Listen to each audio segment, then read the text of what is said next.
Hello, everybody, and welcome to another Paratus live stream. Today, I am joined by Rob Hutchinson. He is the man behind Dear SA, Dear South Africa. And for many of you, you may not actually have heard of Dear SA yet, which is a bit shocking. I hope you have in some way. So, Rob, good afternoon. It is officially afternoon now. Thank you so much for joining us. And would you mind just giving us a little bit of a biography about the man behind Dear SA, and tell us a bit about who is Dear South Africa, what is Dear South Africa, and what you guys do? Sure thing. Okay. I hate talking about myself, so I'll make that as brief as possible. My background is in advertising and marketing. On the creative side and strategy side, which I spent about just over 20 years in that industry, and then got bored with that, or just got fed up with the way the whole industry was going. And then about 10 years ago, I jumped headfirst into civil activism. Started on the fight against e-tolls in Gauteng in a movement called Proudly E-Tag Free. And that it merged with OUTA, and at that stage it was fighting e-tolls. And I was one of the founding directors of OUTA. I left there about 3 years ago, and then started Dear South Africa, which is a non-profit organization which focuses on public participation.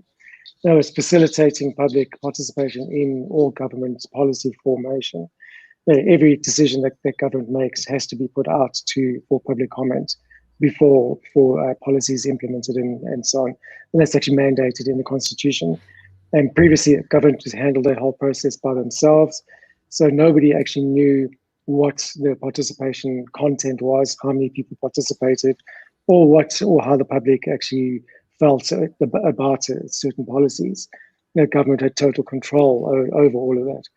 So we just slotted ourselves in between the public and government, and created an organization that records all the public participation, facilitates it, educates the public, and helps. The idea is to create effective policy that suits both government and the public as such. And we operate at all levels, from municipal through to provincial to national, and state-owned entities as well. It's been a great journey so far. Well, I've been a participant in quite a few of the Dear SA campaigns, and there's a great number of them, as is evident from the website alone. And in essence, what I got from this is you facilitate active citizenship. You facilitate a platform where ordinary people can take control of their role, so to speak, as active citizens in the Republic, or of the Republic, and participate in this decision-making process. So, yeah. I mean, you've been involved in so many draft amendments, bills, all these sorts of things, including the firearm stuff. So, I mean, if the public wants to comment on amendments to the Act, they could do it through Dear SA, or that's one of the platforms. But now we're with lockdown, Rob, and you guys have been very, very busy in this lockdown, and I don't believe I know you and Dear SA are responsible for getting us e-commerce back. So tell us a little bit about that particular fight and how you got there and where we are now. Okay. Right at the beginning of the lockdown, I did a bit of research, and I figured out that although government had given us 21 days, and they said it was going to only be 21 days, I knew right from the beginning that it was just not going to be the reality. And according to global trends and current legislation as well, I put together a whole survey, and I put it out to the people and said, we're more than likely facing a 3-month extension after the 21 days.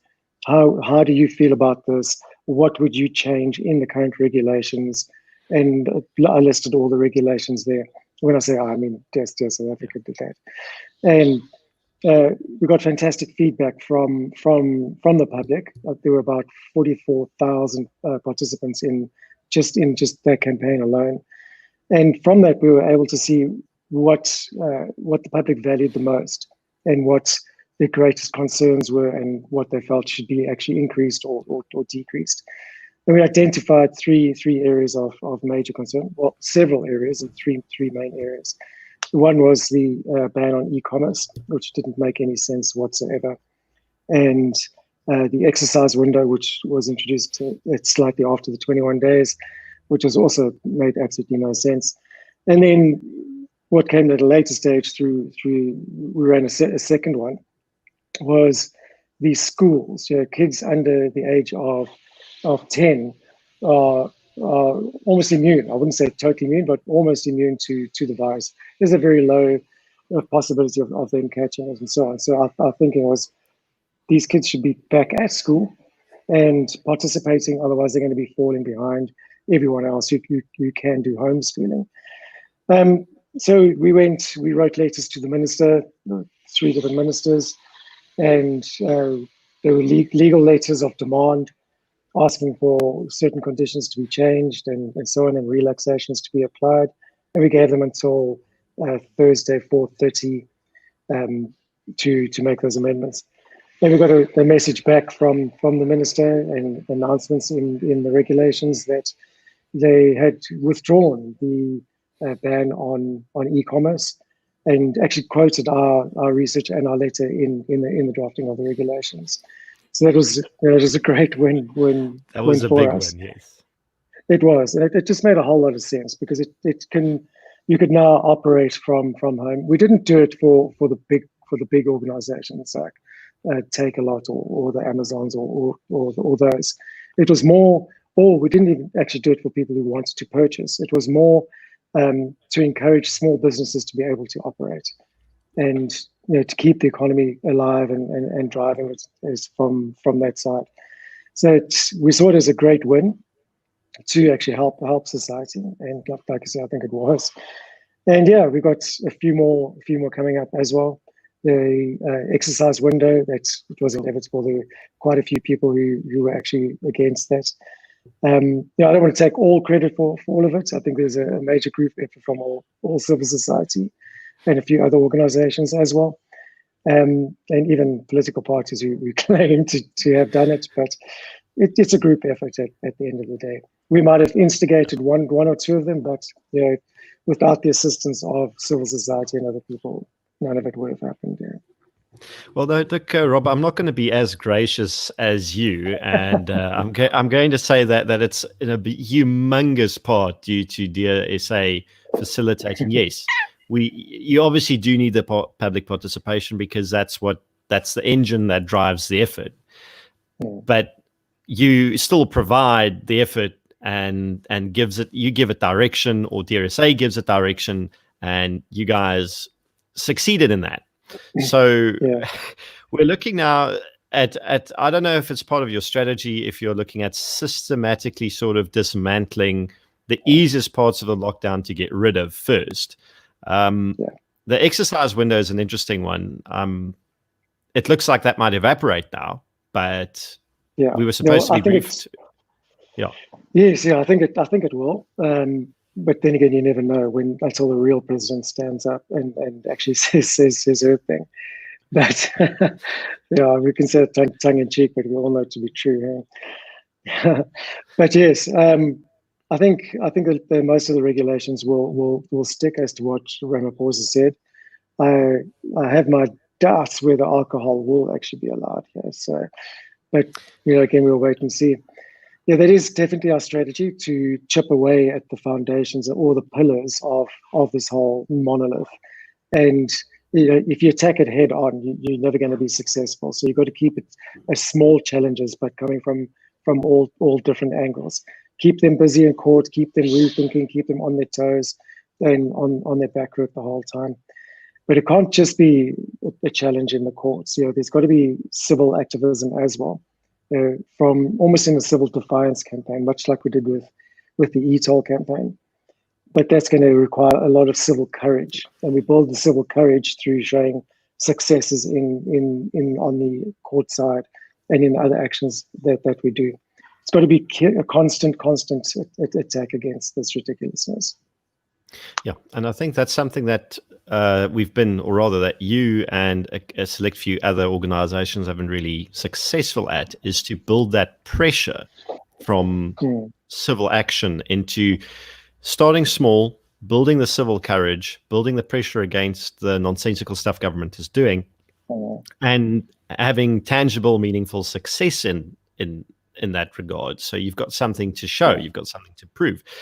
The e-commerce thing was, I'm not going to call it an easy win because there was nothing from the outside looking in easy about it. I mean, corporate SA, unfortunately, have proven to be rather excessively spineless. I mean, I don't know if you perhaps have a different perspective from being at the tip of the sword with this, but it almost feels like everything has come down on the shoulders of active citizens alone, and the corporates don't have our back. I don't know if that's a fair comment, Rob. No, I think it is an absolutely fair comment. But there's, if you put yourself in their shoes, you can understand why they've been hesitant to do that. There's a lot of government regulations and a lot of business that might be taken away from them. They've also been made. I'm convinced there's been deals done behind doors and so on. You know, I can't prove any of that, but I think we all know and we can see from their lack of action that is what's happened. But in a way, that's good. That's good because I think the time for supporting big corporates and big businesses is over. This is now time to support the small to medium enterprises, the sole proprietors, and so on, and start rebuilding our economy from the ground up. This is a fight that is between civil society and government, and an authoritarian government right now. And political parties and big corporates and those will always take the side of government because that's their main source of income. On political parties, especially opposition parties and big corporates. So, you know, if they step back, that's great. We will act in interests of civil society and create, you know, change from the bottom up in the way that it's meant to happen. Yeah, no, that's fair. We have a large. I mean, I don't think regulatory capture and corporate capture and corporatism in the South African ambience is a new thing. I mean, that's something that's very much a holdover from pre-94, and it's certainly, I think, expanded post-94 into a much bigger thing. So, yeah, the brick and mortar shops are on their own. Well, they're not on their own. They've got a whole bunch of active citizens behind them, but there needs to be a platform to guide and direct that effort. And again, this is where DRSA really comes into its own in making that happen. The one question I constantly get bombarded about, because like you, I've also been vehemently anti-lockdown, vocal about being vehemently anti-lockdown, but I get confronted by a lot of people saying, okay, but we're venting online, we're writing opinion pieces, which are important. I think a lot of people don't understand that this fight for hearts and minds, this battle of ideas, is a very important front in the battle against the lockdown. But we get confronted with the question, but what can we do? Like physically, what can we do? The DA isn't leading with any real form of civil disobedience. They're making wonderful like speeches and I've got court challenges, but I get the feeling people really want tangible action in the form of the civil disobedience you were talking about building the civil courage. Where are we practically with doing stuff at the moment, Rob? Well, you see, it's a difficult question to answer. It's a tough question. Yeah, you don't want to be a leader or a leading organization or a leading individual in any sort of civil rebellion because you'd be placing a target on your back. And once you've got that target on your back, you create an Achilles heel for the whole movement as such. What you've got to do is build courage within civil society first by presenting evidence, like I said, by presenting small wins here and there, and basically biting away and causing that crumble of the authoritarian government. Once you've achieved a significant amount of civil courage, the movement starts to happen by itself. And that'll start through simple little rebellions, like people just going to the shops when they need to, people opening their businesses and so on, people not wearing masks when they are, and so on. The biggest challenge here is government has created an incredibly strong fear base out there, and fear is a really great driver. It's the strongest emotion that we have to overcome. So you can do that two ways. You can either present a greater fear and then shift the whole focus towards the other greater fear, or you present something that crumbles that fear. And the one weakness that the government has here is the masks. The masks are, in my opinion, just a symbol of oppression. They make the invisible visible because the virus is invisible. If they didn't have the masks, this whole thing would fall apart. But they've been very clever in making the masks mandatory. So you can't go to the shops, you can't enter a shop, and so on, without having to wear a mask. So it's very simple. You just take that symbol of oppression and you turn that symbol of oppression into a symbol of rebellion by putting anti-government slogans on it, or I'm sure you've seen the obey mask that's going to be coming out soon, and so on. So it's very simple. And what we did there is we've taken a leaf out of the French yellow vests movement. That was the exact same thing.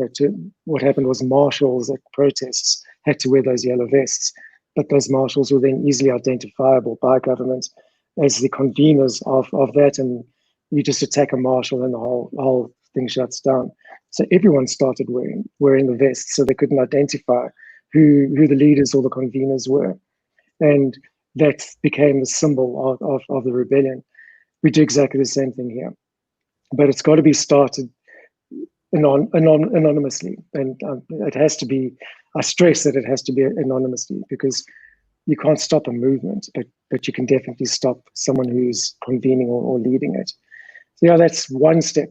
There are other ways to get the civil movement going, but it all revolves around building courage in society first. And I think that's the point that a lot of people miss, is the fact that, we're not just ranting and raving online. We are influencing patterns of thought. And yeah, it's a great idea if we can come up with a greater fear, because there's so many. I mean, the economic collapse is a big one, and it's a very tangible and a very real fear and threat. But I think people rally a lot more positively to a message of hope and defiance, and spitting in the eye of the oppressor and this sort of stuff, because it's fighting talk, and it's empowering in a way. Because do you want to cower and be afraid of the economic meltdown, or do you want to be empowered and stand up and fight against the boot that's crushing your face? Yeah. Unfortunately, the anonymity thing is a nuance people miss.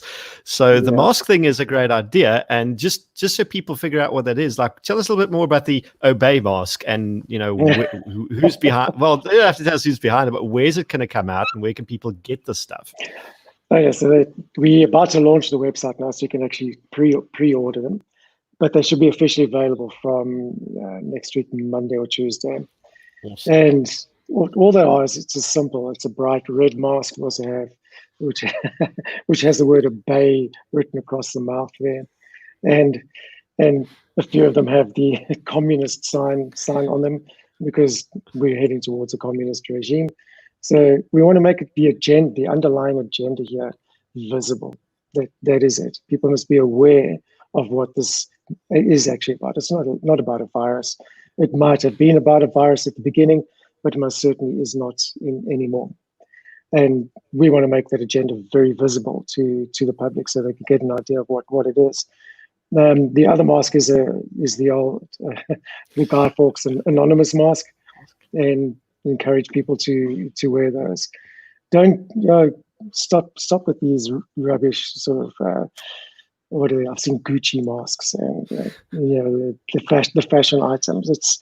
Don't make it into something that is desirable. It's got to be something that's there. We're going to present a greater fear through letting people know what this is actually about, but also give them an opportunity to be anonymous and so on, and carry it out.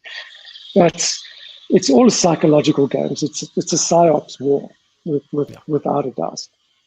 And it's all manipulation by clever phrasing and psychological manipulation. So you got to retaliate in that exact same way, and get government to understand. The most effective retaliation or rebellion is to use their tools of oppression against them in exactly the same way. They don't expect that kind of thing. they always expect a head-on attack. We're not gonna do that. Strategic No, moves. no, you're not going to attack them where they're strong. You're going to attack them where they're weak. And even if it's a small attack, there are a whole bunch of little small attacks going on. And I see a lot of people in the comments asking, where can they get these masks? Don't worry, guys. I'll make sure to, as soon as Rob releases the pre-order, I will make sure it's on all my platforms, that you can find the link, so you can support this idea, and that you can all be awesome little anarchist rebels like you've all been so far. So, so I've got a very, very rebellious audience, and I love them. But we'll make sure that they get what's done. And I think it's a very empowering discussion we're having, Rob, because this is about fighting back. This is about hurting the lockdown. In your opinion, I mean, I'd say you've been in activism for a considerable amount of time. Have you ever seen the ANC blunder quite as badly as they presently are, as obviously as they are? And do you think that they are being weakened internally and externally through the way they're conducting themselves? Well, I don't think it's anything new. I did a stint in politics for about a year. I was Deputy General Secretary of COPE, but I resigned from there almost a year ago now. But that time gave me great insight into how politics operates, and especially because COPE was a lot of ex-ANC guys. I understood their whole mindset and how they are so bogged down by bureaucracy. And that's a nice way of putting it. It's horrific. Yeah, I'm trying to be kind, but I shouldn't be. But yeah, it got great insights, and I think you're right. The ANC are exposing how they really are, and what kind of party they've actually always been. Everything else is just a farce, and has been so for the past 25 years. You know, a great idea to promote the Rainbow Nation and we're in this for all, and so on. It's not how it works at all. It's when you say this is a new blundering, it's definitely not. They've always blundered this way. It's just that they're now exposing itself, because instead of having the rest of Parliament to fall back on, and the rest of the organisation to fall back on, they are only relying on a few individuals within that in CCC, which are running everything at the moment. And what is revealed is, the great assumption was that the president can operate, and we need a strong president, and we must back Ramaphosa because he can make the decisions and he'll turn things around. It's not how it works. Those were the days when he still jogged on the promenade with everybody. Yeah, exactly. All those people. Yeah, okay, let's not even go there. When I saw that, and knowing what I knew at the time, I was, idiots. Sorry, but they are blind idiots who couldn't see the wood for the trees there. But hopefully they're seeing it now. Although I think there are still a lot of people who will still be blinded by good speech and political speak. But no, the president can't make decisions on his own, and neither can any individual or that does sit in Parliament. Everything is a group decision. Proposals are put forward, and then the group votes on those proposals, and then they are implemented and carried out. That is how our government works and how it's structured. Except for now. Now we have, of course, Zana Dlamini Zuma, who is taking control of the NCC through the Disaster Management Act, and that has given her almost dictatorial powers. She can do whatever she likes, because there's no oversight in drafting of regulations. You can have oversight and public participation in drafting of legislation, but when it comes to regulations, the minister has sole power, which is creating a serious problem. As we've seen, she can overrule anyone at any time and doesn't really have to abide by anything, which is a grave concern. But that again is a reflection of what's to come in a dictatorial government, which we are living in right now. Only one person does have the power, and that person is influenced by her allies and cadres. So yeah, we just got to keep chipping at it, just keep making a noise, attacking all the small, low-hanging fruit. But we've got to balance it. you can't be distracted by constant court cases because government can tie you up in court forever. Yep. And I've seen a lot of civil organizations now and individuals challenging government in court. And the danger there is a lot of these civil organizations are being kept very busy on stuff that they don't normally do. So they're neglecting their civil mandates to create an independent society which doesn't rely on government and so on. And government is loving us. That's why Cyril Ramaphosa invited court challenges, because it keeps civil organizations busy. And by keeping them busy, they are creating more dependency in civil society. And that dependency is dependency on government providing the services which civil society aren't providing now either, because they're tied up in court. So you've got to have the court action going on the one side, but you've got to still keep the civil action going through an engaged and active civil society. And that's down to the individual level. That much is obvious, because government has almost unlimited ability to tie up in court. I mean, they can through taxpayer funding, which is pretty much drying up at the moment, from what I gather, but they still have the ability to print money in as a last resort to keep funding court cases against civil society. So they can tie up in court indefinitely. They can use every trick in the book to ensure that your court case doesn't reach resolution until such a time as it suits them for it to reach resolution. Correct. So DRSA has, how many legal challenges do you have at the moment, Rob? I kind of lost track of it. There was the 3, and we've got a few others. I don't want to say exactly how many we have. Okay, no, that's fine. Yeah. Operational security is a thing. We don't have to. Absolutely, yes. But apart from the core challenges, DRSA is also involved elsewhere. So you've got the mask thing that's going on. That's a very visible sign of rebellion. That's an important psyop. What else are you guys busy with? What are you allowed to tell me? What can you tell me? What's fit for public consumption at the moment? Okay, well, it's not all bad. So we while we're operating on the one side in addressing the governmental issues and the legislative issues, we've also got to keep helping civil society in still functioning. We have an incredibly busy website because of what we do. Everything is directed to the website. And it's linked below the stream. So, yeah, everyone can go check it out. So we, in the last 30 days, we've had about, I think, 1.5 million page views on that website, from 600,000, just over 600,000 unique visitors. And that's generally about our average through all our operations. So what we did is we thought, how do we help? We've opened up e-commerce now. How do we help small businesses and individuals actually advertise and continue to do their work? So we've opened up a free business directory, which is broken down per region, per municipal area, or per province, or however. It's searchable. If you have a small business, or an individual who's providing services, go on there, add your details.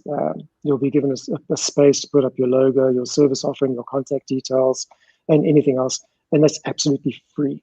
Absolutely free. It's just what we feel we need to contribute back to society to help small businesses grow and keep people's livelihoods fluid as such.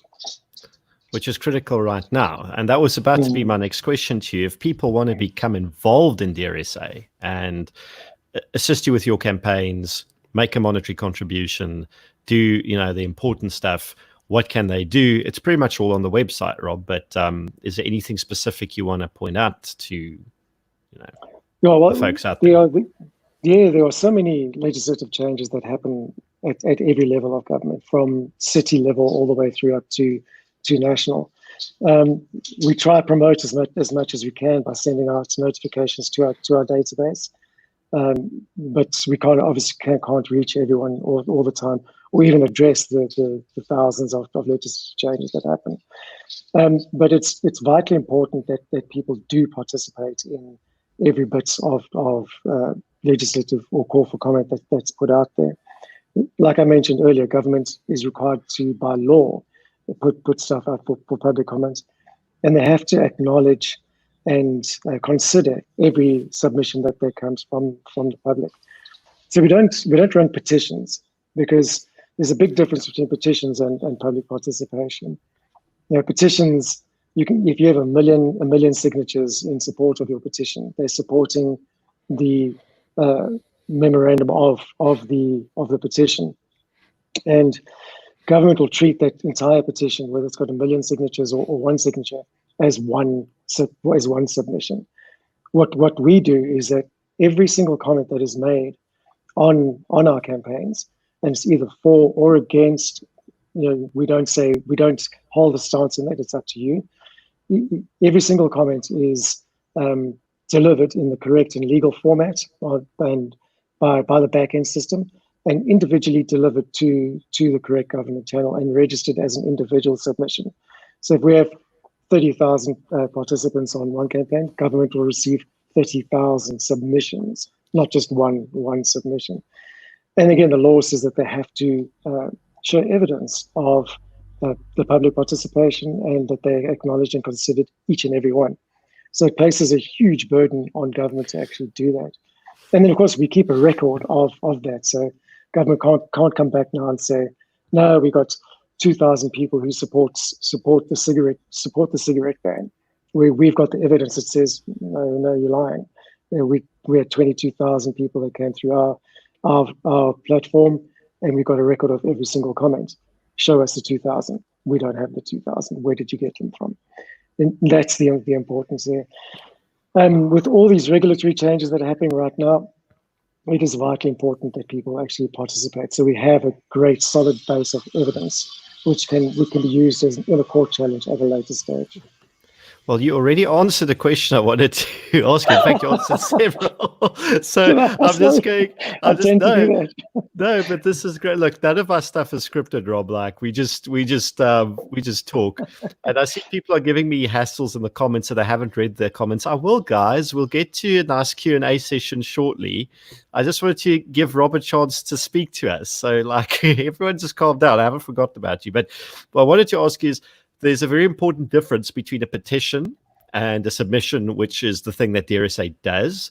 And then I want to ask you if you keep track on the back end of everything so you can compile nice statistics, which is obviously the answer is going to be yes, but you already answered that.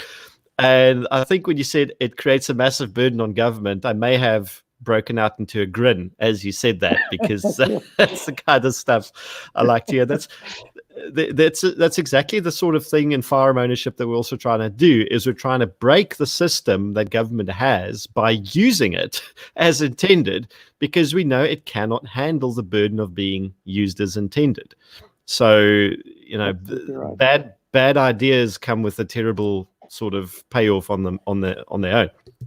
But let me get to some of the comments, and I'll put them on the screen, Rob, that you can respond to them, because I think you can read them as well. But everyone's basically saying hello. Anton Stechman is a big fan of Protestant, clearly of what you guys are doing. So Anton is thank you for popping in with the with that comment, Anton. Apparently, Rob, you look like Rob from Judas Priest. So Rob is a rock star, just in a slightly different way. Thanks, Laurie. The dodgy idealist, I think he follows both of us on Twitter, Rob. He makes a good point about large corporations protected by government legislation. That is, unfortunately, something I think we may have seen in lockdown, that in order to be uncompetitive, if you're a big corporate and you can absorb massive losses, it's in your favor if the little brick and mortar shops go out of business. Have you had much dealings with corporate SA via Dear South Africa? Do we have some light, how should I call it, some silver lining on that dark cloud? Are there ones that really are behind the fight, even if they don't want to be named or known? Are there some? Not that I've seen, unfortunately.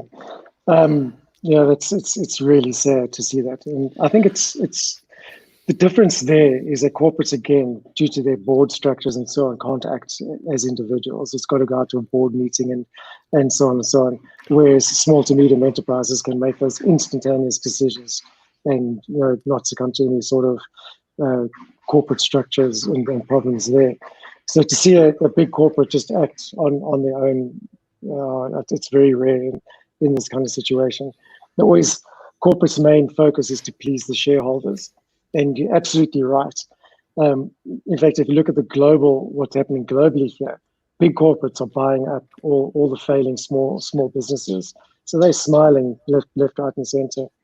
I saw quite an interesting statistic there that Jeff Bezos is on his way to becoming the world's first dollar trillionaire, and his wealth has increased by about 30% just in the past 6 weeks because of the lockdowns in the States. And Facebook is the same. Zuckerberg's personal wealth has increased by almost 600 billion rand in the past 6 weeks. And that's purely because there's nowhere else to go. They're dominating the market now. Little businesses are absolutely collapsing because they don't have those long-lasting resources. So that is also a major concern. There's definitely a shift of wealth here, but it's not what the government was hoping for, or the global organization was hoping for, where it's going to be shifting to the working class. The rich are getting richer, much richer, and the poor are getting much, much poorer. And it's the eradication of the middle class completely. Quite sad. That's it. And unfortunately, a lot of parliamentarians, a lot of politicians are shareholders, sit on boards of big corporations, sit on boards on banks, whether they're ex-politicians or, it's a blurry thing about what an active MP can get away with or can't get away with. But I mean, being a member of parliament is also a bit like a revolving door if you're in the ANC. I mean, just as long as you're still a member of the party, you can have wonderful economic interests and still wield a scepter of influence over the future of those corporations by manipulating the market. And that's our sick problem we have. I mean, BAT went nowhere. Tobacco's missing in action, but BAT is just gone. Now, why would that be, Rob? Do you have any thoughts on? Well, definitely. Well, there's a few conspiracy theories. So I won't go into those, but surrounding BAT's involvement, or I don't know if it's BAT, but the whole tobacco industry's involvement in the illicit trade as well. So they're still scoring there. But in my mind, it's more around BAT. South Africa is an insignificant market to them, but in the bigger picture of things. So I think their recent court case, which is happening today, is it today or tomorrow? They focus there as they want to restart their manufacturing so they can continue with their exporting. They're not interested in allowing sales of cigarettes in South Africa, and that sends a clear signal as to where their business profits lie. It's not with selling cigarettes; it's with the export of the product. In one way, on one hand, it's a good thing because that allows the farmers and the tobacco growers to still operate, and then they've got resting contracts with BAT, so they can sell privately. They can only sell to BAT or the likes thereof, so they can now operate and then continue with their export sales. But it does nothing for the 11 million South African smokers. They're still going to have to be forced to either quit, which is highly unlikely, or be forced to purchase the illicit cigarettes, which brings a whole lot of other problems with it. Health concerns. What's in those cigarettes? They're definitely low quality, and also funding the mafia as such. So where does that money go? Who's scoring there, and how much is it? Well, we can only estimate how much it was based on 11 million people purchasing cigarettes. How much is it now? Like 1,500 rand a carton?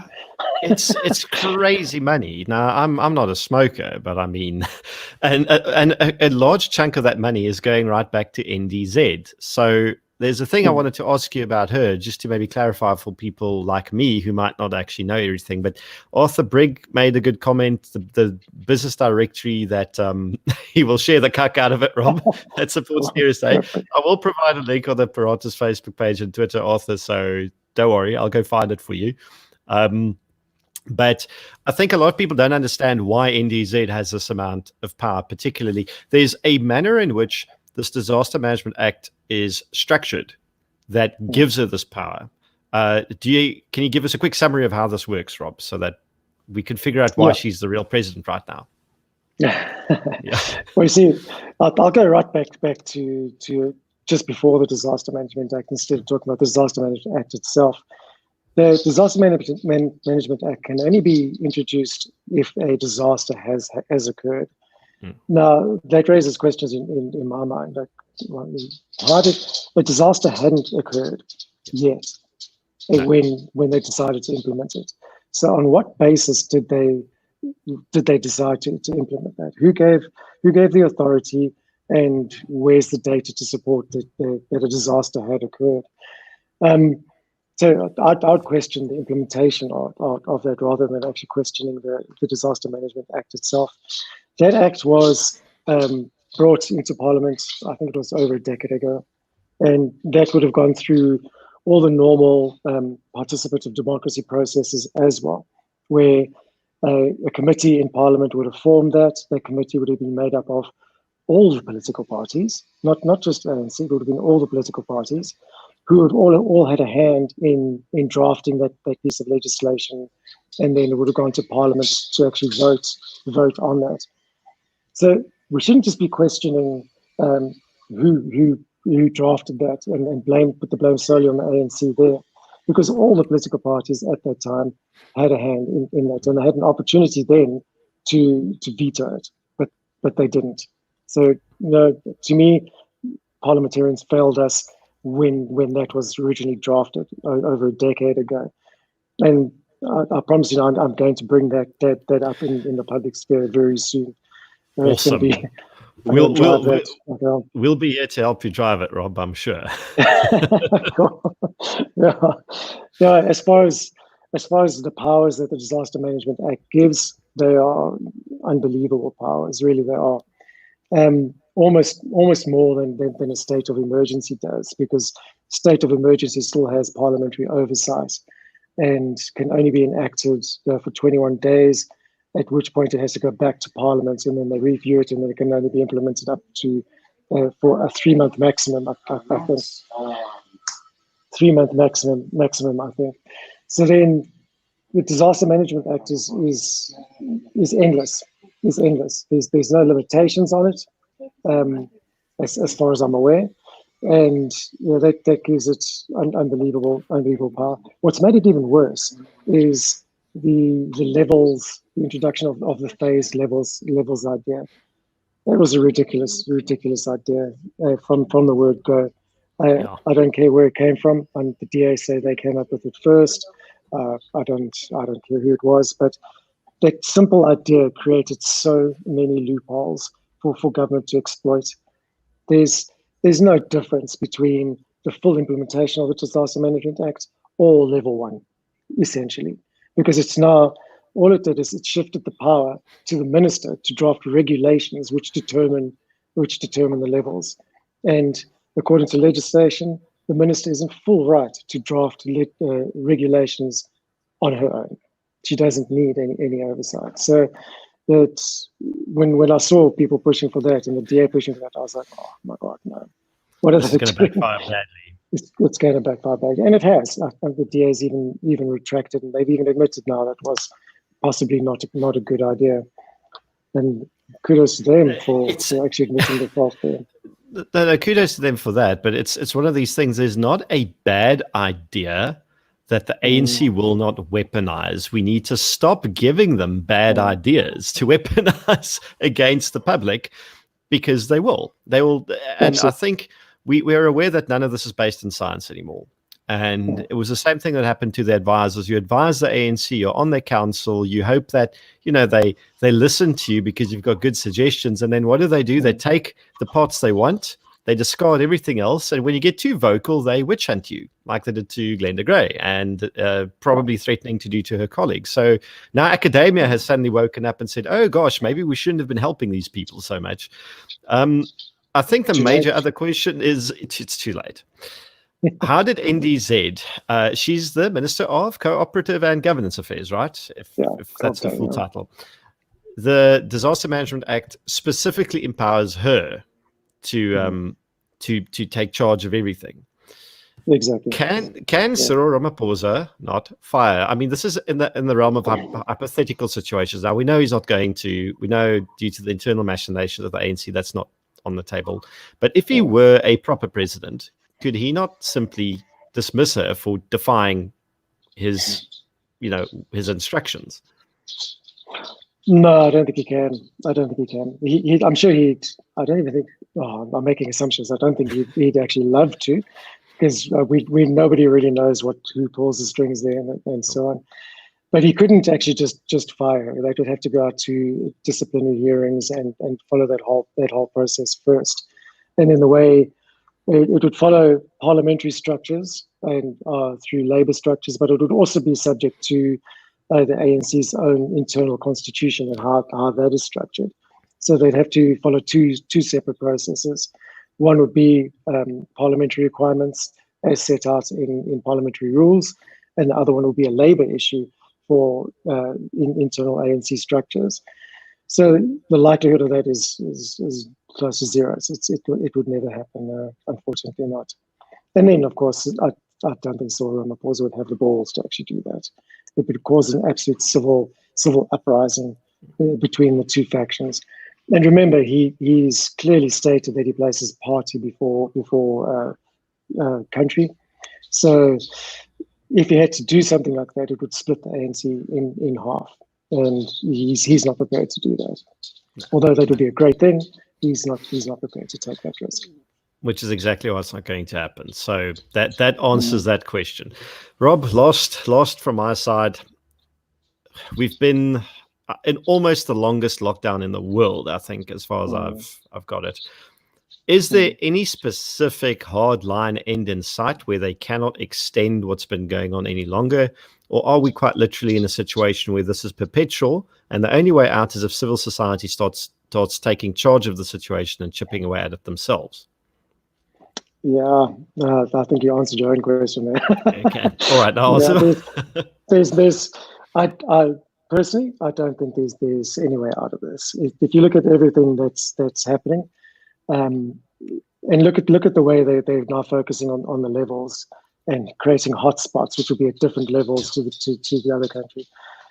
It's a free for all now, where government can literally do whatever they want based on no science. Please take note that there's no level 0. Now, if you look at regulations in level 1, there are still very, very inhibitive regulations there, very strict regulations. So if you're fighting to go down to the next level, you're fighting for an authoritarian government to rule over you. Simple as that. The only way we can get out of this is to simply say, screw you. We are carrying on to our businesses. We're doing it en masse, and stop us.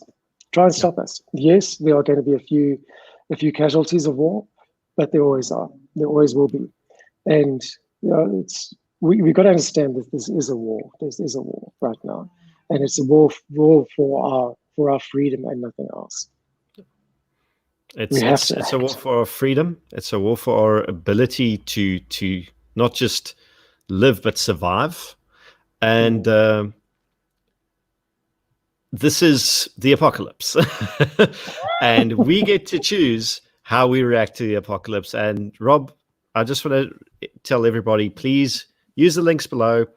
Go to the DSA website. I'll post more stuff on my platforms. This is it's a movement, an organization that deserves all the support it can get right now. You guys have been doing fantastic work. And are there any last parting thoughts or shots from your side that you'd like to people to bear in mind or know about? No, nothing. Nothing. Just find that courage. Look around you. Think towards the future, and just see through that veil if you can. Government is going to present themselves as the benevolent savior, and the virus is the threat. But the virus isn't the threat right now. The virus was never the threat. Government's reaction to the virus is the greater threat, and that's take control, really take control, and stand up for your rights. That's all I can suggest. And And and we'll back you. We'll back everything in the way we possibly can. And that's a fantastic note to end it. And if you like what we do from a Parata side, we now have a Zapper code, which I'm going to put over both myself and Rob's faces, that you can scan with your phone if you want to donate anything to us. And I'll leave it up. You see, it's massive. It's absolutely huge. I'll leave it up there for a while. You can you can go rewind and use it at some other point, because it's getting a bit obnoxious now, but I'll take it away. But please, if you've liked it, if you want to send anything away, please use the Zapper code. Thank you for watching. I'll try and get more interesting guests like Rob on the show. It's been wonderful talking to you, and I think we can all get behind DRSA. I'll keep punting the campaigns, and we can get some of those masks and fight back against the man. Rob, thank you so much for being here. Thank you for the opportunity, Gideon. Thank you very Absolutely. much. Thanks, everyone. And have a wonderful rest of your day, guys, and we'll all see you soon.